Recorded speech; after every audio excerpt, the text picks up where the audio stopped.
കൊടുങ്ങല്ലൂർ ശ്രീനാരായണപുരത്ത് ഉത്സവത്തിനിടെ ആനയിടഞ്ഞു. പുത്തൂർ ഗജേന്ദ്രൻ എന്ന കൊമ്പനാണ് ഇടഞ്ഞത്. ക്ഷേത്രത്തിന് മുന്നിലെ ഉത്സവ പന്തൽ ആന കുത്തിമറിച്ചിട്ടു. ഉടൻ തന്നെ പാപ്പാന്മാർ ചേർന്ന് ക്ഷേത്ര വളപ്പിലുള്ള മരത്തിൽ ആനയെ തളച്ചു. ഇന്നലെ വൈകുന്നേരം 7:30യോടുകൂടിയായിരുന്നു സംഭവം നടന്നത്.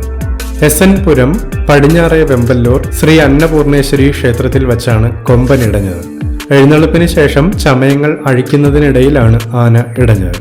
ഇടഞ്ഞ ആന ക്ഷേത്രത്തിന് മുന്നിലെ ഉത്സവ പന്തൽ കുത്തിമറിച്ചിട്ടു. എന്നാൽ മറ്റ് നാശനഷ്ടങ്ങളൊന്നും തന്നെ ഉണ്ടാക്കിയില്ല. ആളുകൾക്ക് പരിക്കില്ല. ഉടൻ തന്നെ അവിടെ ഉണ്ടായിരുന്ന പാപ്പാന്മാർ ആനയെ ക്ഷേത്ര വളപ്പിനുള്ളിലെ മരത്തിൽ തളച്ചു. എന്നാൽ ആന ശാന്തനായില്ല. അതിനുശേഷവും അക്രമങ്ങൾ കാണിച്ചുകൊണ്ടേയിരുന്നു. അല്പസമയത്തിന് ശേഷമാണ് ആന ശാന്തനായത്.